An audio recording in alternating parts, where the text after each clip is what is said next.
मैं उषा गंदोड़िया नई शिक्षा सदन से व्यवसायिक प्रबंध के लिए पिछले चैप्टर में आपने पढ़ा था कि प्रबंध की प्रकृति के बारे में, जिसमें प्रबंध एक पेशा है, प्रबंध कला व विज्ञान है, प्रबंध सार्वभौमिकता के रूप में और प्रबंध एक विधा के रूप में। आज जो हम पढ़ेंगे वह है प्रबंध के उद्देश्य एवं प्रबंध का क्षेत्र पढ़ेंगे। तो उद्देश्य क्या है? किसी भी कार्य या किसी भी क्रिया के अपेक्षित परिणाम को हम क्या कहते हैं? उद्देश्य कहते हैं। उद्देश्यों को पूरा करने के लिए हमें क्या करना पड़ता है? कार्य करना पड़ता है। और उद्देश्यों को पाने की, उद्देश्यों को प्रभावी एवं दक्षता से ही क्या किया जा सकता है? प्रबंध के अंतर्गत पाया जा सकता है। अतः प्रबंध के उद्देश्यों को 4 भागों में विभक्त किया गया है। पहला है प्राथमिक उद्देश्य, दूसरा है सहायक उद्देश्य, तीसरा है व्यक्तिगत उद्देश्य और चौथा है सामाजिक उद्देश्य। तो सबसे पहले हम पढ़ेंगे प्राथमिक उद्देश्य। प्राथमिक उद्देश्य का मतलब ये होता है कि किसी भी उपक्रम से संबंधित विभिन्न पक्ष, किसी भी उपक्रम से संबंधित विभिन्न पक्ष कौन से होते हैं? ग्राहक है, कर्मचारी है, पूर्तिकर्ता है, ऋणदाता है, ये सब क्या होते हैं? विभिन्न पक्ष होते हैं। इन सब की आवश्यकताओं को क्या करना? ध्यान में रखकर कार्य करना ही क्या कहलाता है? प्राथमिक उद्देश्य कहलाता है। अर्थात कहने का मतलब जो भी कार्य किया जाता है इनकी आवश्यकताओं को, क्योंकि इनकी आवश्यकताओं को, इनकी आकांक्षाओं को ध्यान में रखकर किया जाता है। जैसे इसका पहला कार्य है व्यक्ति को उचित मूल्य पर अच्छी वस्तुएं प्रदान कराना या उचित वस्तुएं प्रदान करना। दूसरा है कर्मचारियों को उचित पारिश्रमिक प्रदान करना, ये प्राथमिक उद्देश्य। तीसरा है जो वस्तु और सेवाओं का उत्पादन कर रहे हैं उसमें उपभोक्ता को संतुष्टि प्रदान करना, उसे संतुष्टि, जो वस्तु को ले रहा है उसको उसे संतुष्टि मिल गई या प्राप्त होनी चाहिए। चौथा है संस्था को पर्याप्त मात्रा में क्या प्राप्त होना? लाभार्जन प्राप्त होना, ताकि जो भी लागतें हैं उन लागतों को हम क्या कर सकते हैं? पूरा कर सकते हैं। यह कहलाता है प्राथमिक उद्देश्य। संस्था के जितने भी पक्ष होते हैं, चाहे वह सरकार हो, ग्राहक हो, कर्मचारी हो, किसी भी, इनकी आवश्यकताओं को ध्यान में रखकर क्या किया जाता है? उन्हें वस्तुएं प्रदान की जाती है, उनकी आवश्यकताओं को ध्यान में रखा जाता है। इन चारों बातों को इसके अंतर्गत शामिल किया गया है। व्यक्ति को उचित मूल्य, उचित वस्तुएं प्रदान करना, उपभोक्ता को संतुष्टि प्रदान करना तथा उन्हें कर्मचारियों को उचित पारिश्रमिक देना, और चौथा है लाभार्जन, पर्याप्त मात्रा में लाभार्जन प्राप्त करना ताकि हमारी लागतों को पूरा कर सके। दूसरा है सहायक उद्देश्य। सहायक उद्देश्य प्राथमिक उद्देश्य के से ही संबंधित होता है। अर्थात कहने का मतलब संस्था की आंतरिक कार्य प्रणाली से जो कार्य को पूरा करने में कुशलता प्राप्त करता है उसको हम कहते हैं सहायक उद्देश्य। संस्था की जो आंतरिक कार्य प्रणाली होती है उस कार्य प्रणाली से संबंधित होता है। साधारण भाषा में हम कह सकते हैं कि सहायक उद्देश्य संस्था के आंतरिक कार्य प्रणाली से संबंधित होता है, जो क्या करता है? कार्य को पूरा करने में कुशलता प्राप्त करता है। मान लीजिए जैसे जो संसाधन होते हैं उन संसाधनों का इसके माध्यम से क्या किया जाता है? सही प्रयोग किया जाता है, सही प्रयोग किया जाता है। अर्थात जो भी मानवीय व भौतिक संसाधन होते हैं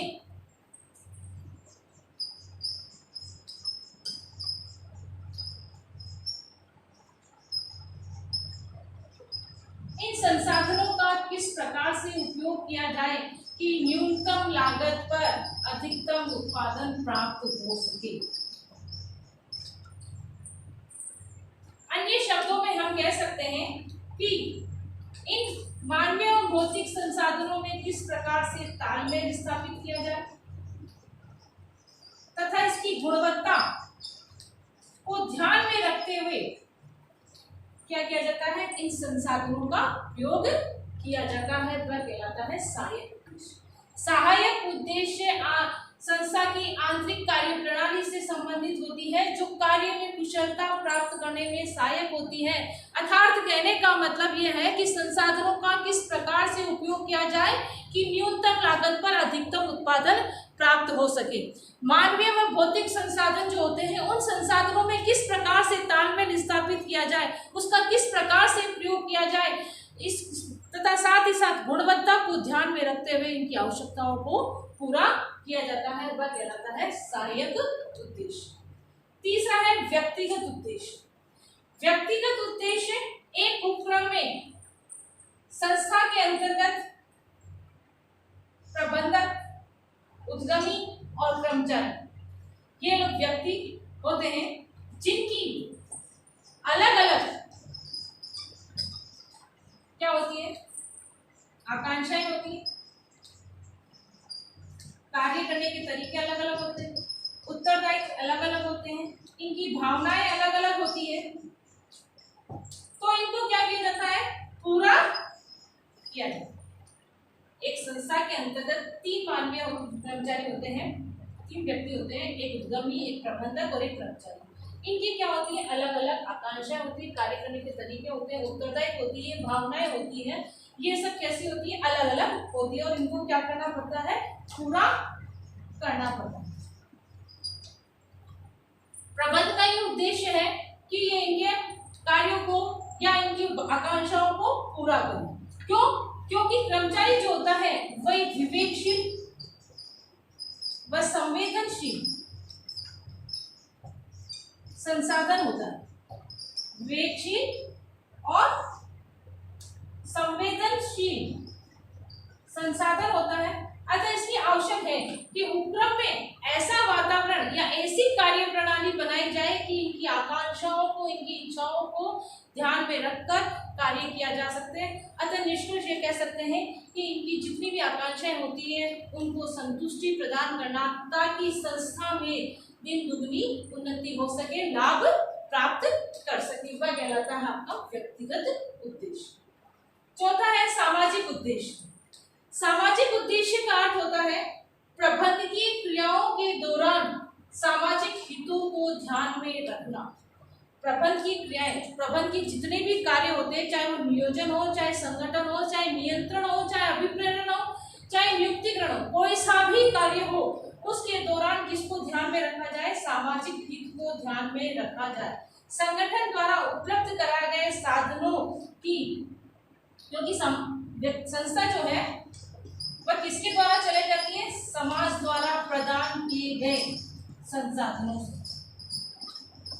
एक संस्था को जो संसाधन प्राप्त होते हैं वह कहाँ से प्राप्त होते हैं, समाज से प्राप्त होते हैं। तो समाज ऐसी आशा करता है कि जो वस्तु का जो निर्माण किया जाए वह उनकी आवश्यकताओं को ध्यान में रखकर किया जाए, उनके सामाजिक हितों को ध्यान में रखकर किया जाए, ताकि क्या किया जा सकता है, एक संस्था में क्या किया जा सकता है, लाभों की प्राप्ति की जाए। इसके लिए उन्हें क्या किया जा रहा है, रोजगार सुरक्षा प्रदान किया जा रहा है,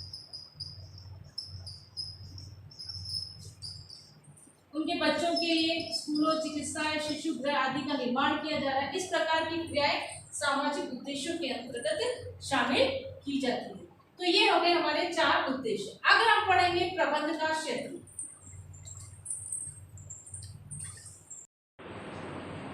प्रबंध का क्रियात्मक क्षेत्र या प्रबंध के क्षेत्र में सबसे पहले हम पढ़ेंगे क्रियात्मक क्षेत्र के बारे में पढ़ेंगे। प्रबंध का जो क्षेत्र है वह अत्यधिक व्यापक होता है। संगठित रूप से जहाँ सामूहिक रूप से प्रयास होते हैं वहाँ पर हमें किसकी आवश्यकता महसूस होती है, या कह सकते हैं उसकी वहाँ पर प्रबंध की व्यापकता विद्यमान होती है। संस्था के अंतर्गत नियोजन या प्रबंध के जो कह सकते हैं कि प्रबंध के जो सिद्धांत है, नियोजन है, संगठन है, अभिप्रेरण है, ये सभी का उपयोग प्रत्येक संस्था में पेशेवर प्रबंधकों द्वारा ही किया जाता है। या अन्य शब्दों में हम कह सकते हैं कि आज का युग प्रतिस्पर्धा का युग है, या प्रतिस्पर्धी बाजार है जहाँ पर कई वर्ग होते हैं।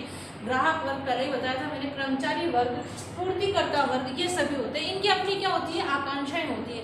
इन आकांक्षाओं को पूरा करने के लिए वह क्या करते हैं, कार्य करते हैं। इन आकांक्षाओं को पूरा करने के लिए वह क्या करते हैं, कार्य करते हैं। कार्य चाहे छोटा हो चाहे बड़ा हो, कैसा भी हो, लेकिन वो किसके आधार पर करते हैं, विशिष्ट ज्ञान के आधार पर, विशिष्ट ज्ञान के आधार पर, विशिष्टीकरण के आधार पर किसके द्वारा किया जाता है, संस्था में पेशेवर प्रबंधकों द्वारा किया जाता है, जिसको हम क्या कहते हैं, प्रबंध का क्रियात्मक क्षेत्र कहते हैं। प्रबंध के क्रियात्मक क्षेत्र को कितने भागों में बांटा गया है, यहाँ पर 3 भागों में बांटा गया। पहला है व्यावसायिक क्रियात्मक क्षेत्र, दूसरा है गैर व्यावसायिक क्रियात्मक क्षेत्र और तीसरा है नवीन क्रियात्मक क्षेत्र। इन 3 भागों में इसे बांटा गया, जिसका वर्णन हम नीचे इस प्रकार से पढ़ेंगे। तो सबसे पहले हम पढ़ते हैं व्यावसायिक क्रियात्मक क्षेत्र। व्यावसायिक क्रियात्मक क्षेत्र के निम्न प्रकार है, जिसमें सबसे पहला है उत्पादन प्रबंध। उत्पादन प्रबंध के अंतर्गत यह देखा जाता है, यह प्रबंध की वह शाखा है जिसमें हम कह सकते हैं कि किस वस्तु का वो उत्पादन कर रहा है, कौन सी वस्तु का वो उत्पादन कर रहा है, कितनी वस्तु का उत्पादन कर रहा है, कैसे कर रहा है, इन सभी कार्यों को किसके अंतर्गत सम्मिलित किया जाता है, उत्पादन प्रबंध के अंतर्गत सम्मिलित किया जाता है। अर्थात कहने का मतलब उत्पादन नियोजन का कार्य, किस्म का कार्य, उसकी नियंत्रण का कार्य किसके अंतर्गत किया जाता है, उत्पादन प्रबंध के अंतर्गत किया जाता है। दूसरा है सेवा वर्गीय। संस्था के अंतर्गत सबसे महत्वपूर्ण ही व्यक्ति जो होता है, संसाधन जो होता है, वो होता है कर्मचारी। कर्मचारी को ध्यान में रखकर सभी कार्य किए जाते हैं। तो इस सेवा वर्गीय प्रबंध के अंतर्गत कर्मचारियों की भर्ती, कर्मचारियों का चयन, कर्मचारियों के प्रशिक्षण, उनकी कार्यदशाएं, उनके कार्यों का मूल्यांकन, उनकी जितनी भी समस्याएं, उन समस्याओं का समाधान संबंधी जितने भी कार्य होते हैं, उन कार्यों को किसके अंतर्गत किया जाता है, सेवा वर्गीय प्रबंध के अंतर्गत किया जाता है। तीसरा है कार्यालय। कार्यालय प्रबंध की वह शाखा है जहां पर संस्था के पत्र व्यवहार संबंधी कार्य किए जाते हैं। यानी यहाँ पे पत्रों का आवागमन होता है, सूचनाएं भेजी जाती है, सूचनाएं प्राप्त की जाती है, कार्यों का रिकॉर्ड रखा जाता है, दस्तावेज रखे जाते हैं, पत्र को संभाला जाता है। ये सभी कार्य जहाँ पर होते हैं वह क्या कहलाता है, कार्यालय प्रबंध। अर्थात कहने का मतलब कार्यालय प्रबंध वह शाखा है जहाँ पर कंपनी के या संस्था के या संगठन के पत्र व्यवहार, सूचनाओं को भेजना, दस्तावेजों को रखना, पत्रों को रखना, कार्यों का रिपोर्ट रखना आदि कार्य इनके अंतर्गत सम्मिलित किए जाते हैं, वह कहलाता है कार्यालय प्रबंध। अब आता है चौथा हमारा आता है वित्तीय प्रबंध। वित्तीय प्रबंध संस्था की वह शाखा है जो व्यावसायिक संस्था के वित्तीय जरूरतों को अनुमान लगाती है। यानी एक संस्था के अंतर्गत कितनी वित्त की आवश्यकता है उनका अनुमान लगाती है और उन्हें एकत्रित करने का प्रयास करती है कम से कम लागत पर, ताकि इनकी जितनी भी जरूरतें हैं उन जरूरतों को पूरा किया जा सकता है। कि जो कार्य किसके अंतर्गत सम्मिलित किया जाता है, वित्तीय प्रबंध के अंतर्गत। अगला है सामग्री। सामग्री के अंतर्गत सामग्री को किस प्रकार से क्रय करना है, कहाँ से उठाना है, कहाँ बेचना है, कितना स्टॉक रखना है, कितना भंडार में रखना है, कितना स्टॉक क्रय करना है, इन संबंधी जितने भी कार्य होते हैं वह कार्य सामग्री प्रबंध के अंतर्गत किए जाते हैं। अगला है विपणन। विपणन प्रबंध के अंतर्गत माल को किस प्रकार से वितरण किया जाए, थोक व्यापारी, फुटकर व्यापारी या विक्रय संवर्धन या विज्ञापन या प्रचार के माध्यम से किस माध्यम से इसका वितरण किया जाए, इस संबंधी जितने भी कार्य होते हैं उन कार्यों को विपणन प्रबंध के अंतर्गत शामिल किया जाता है। परिवहन प्रबंध।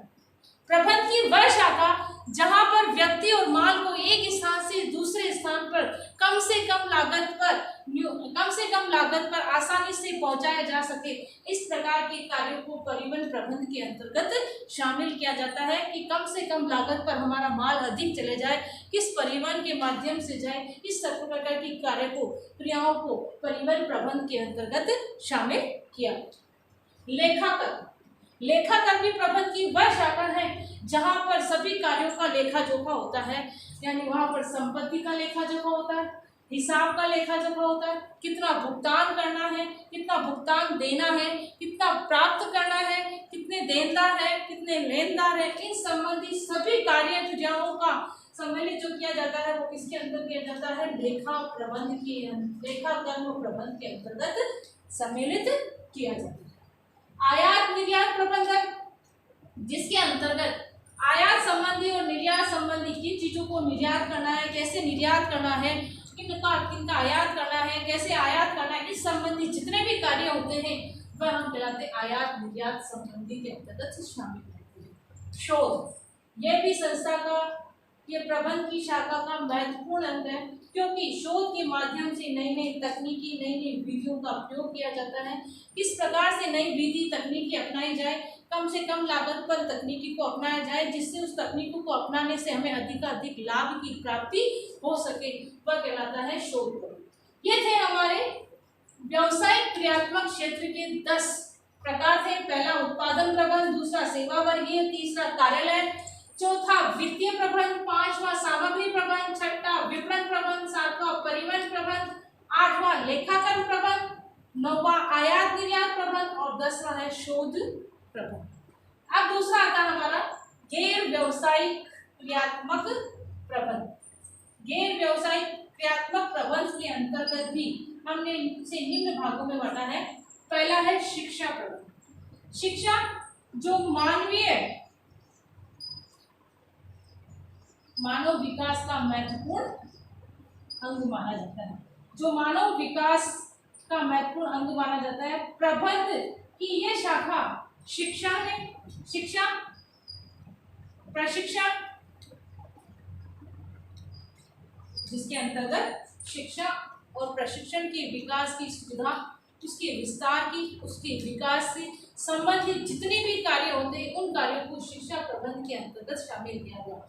यानी मानवीय विकास प्रबंध का एक महत्वपूर्ण विकास है, जिससे सारा संचालन कार्य, उपक्रम का जितनी भी क्रियाएं होती है वह क्रियाएं इसके द्वारा संचालित की जाती है। तो ऐसी स्थिति में संस्था के अंतर्गत जो कार्य हो रहा है उसका उसे ज्ञान होना चाहिए, शिक्षा उसे प्राप्त होनी चाहिए, प्रशिक्षण होना चाहिए, विशिष्ट योग्यता प्राप्त होनी चाहिए। तो इसके अंतर्गत शिक्षा और प्रशिक्षण की सुविधाओं को शामिल किया गया, उसके विकास को शामिल किया गया, उसके विस्तार को शामिल किया गया और उसके संचालन संबंधी जितनी भी क्रियाएं होती है उसको इसके अंतर्गत शामिल किया गया। दूसरा है जन उपयोगी सेवाओं का प्रबंध। जन उपयोगी सेवाएं जैसे पानी है, बिजली है, परिवहन है, संचार है, चिकित्सा है आदि, ये सभी क्या है? जन उपयोगी सेवाएं। इन जन उपयोगी सेवाओं से क्या होता है? सामाजिक स्तर जो होता है वह सामाजिक स्तर को क्या करता है? ये ऊंचा उठाता है।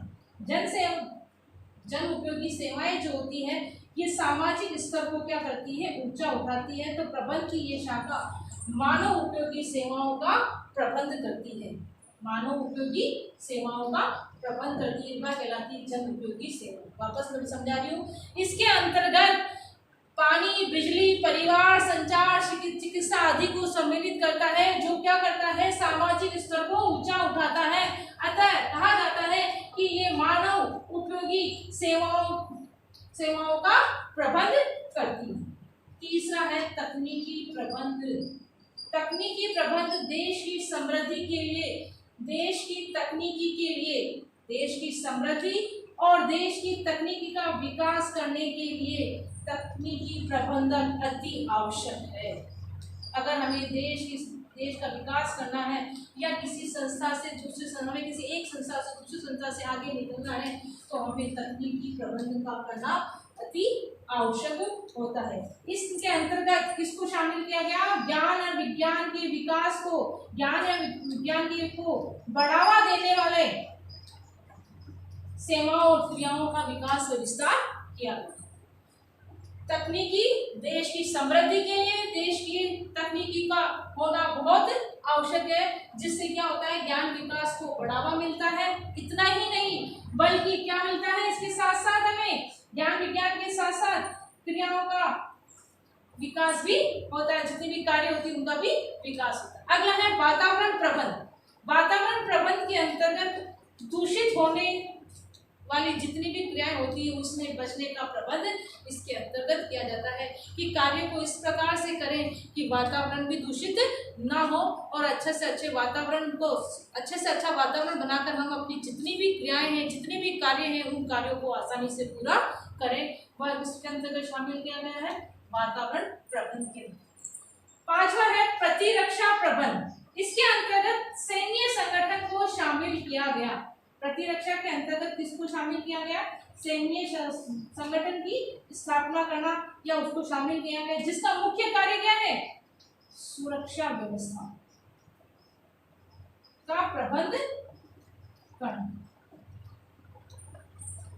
प्रतिरक्षा प्रबंध के अंतर्गत सैन्य संगठनों की स्थापना की गई है जिसका कार्य होता है सुरक्षा व्यवस्था करना, देश में सुरक्षा प्रदान करना, किस प्रकार से सुरक्षा की जाए उस संबंधी जितने भी कार्य किए जाते हैं वह कार्य प्रतिरक्षा प्रबंध के अंतर्गत किए जाते हैं। अब है तीसरा प्रबंध का नवीन क्रियात्मक क्षेत्र।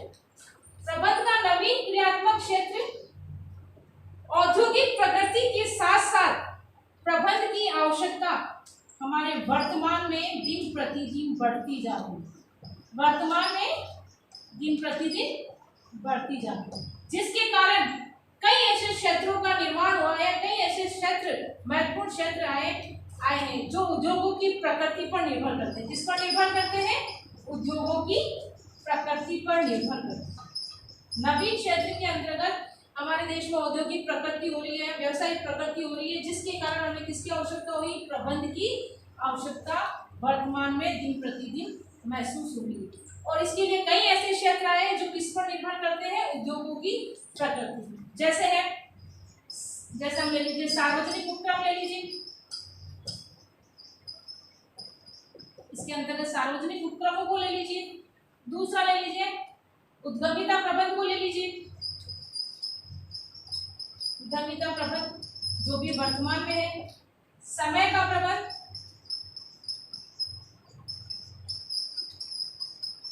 शोध को कर लीजिए, शोध का प्रबंध, परिवर्तन का प्रबंध,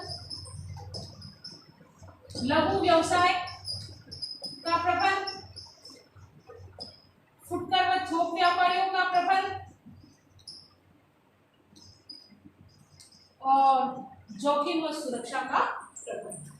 वापस इसको मैं बता रही हूँ, नवीन क्रियात्मक औद्योगिक प्रकृति के साथ साथ वर्तमान में प्रबंध की आवश्यकता निरंतर प्रतिदिन बढ़ती जा रही है, जिसके अंतर्गत कई क्षेत्रों को शामिल किया गया जो महत्वपूर्ण किस बात पर निर्भर करती है? उद्योगों की प्रकृति पर निर्भर करती है, जिसके अंतर्गत हमने उद्यमिता प्रबंध को, समय के प्रबंध को, शोध के प्रबंध को, सार्वजनिक उपक्रम के प्रबंध को, परिवर्तन के प्रबंध को, थोक व फुटकर व्यापार के प्रबंध को, लघु व्यवसायों को, जोखिम और सुरक्षा प्रबंधों को नवीन क्षेत्रों के अंतर्गत शामिल किया गया। ये है आपके प्रबंध के क्षेत्र। प्रबंध के तीनों क्षेत्र मैंने बता दिए हैं। तीनों क्षेत्रों के अंतर्गत पहले के अंतर्गत ये भाग है, दूसरे के अंतर्गत ये बता दिए हैं और तीसरे के अंतर्गत उद्योगों की प्रकृति पर जो निर्भर होते हैं उन क्षेत्रों को इसके अंतर्गत शामिल किया गया। तो आपका क्वेश्चन ये बनता है कि प्रबंध के क्रियात्मक क्षेत्रों को या प्रबंध के क्रियात्मक क्षेत्रों का वर्णन करते हुए समझाइए। तीनों जो भी क्षेत्र हैं उन क्षेत्रों को आपको समझाना है।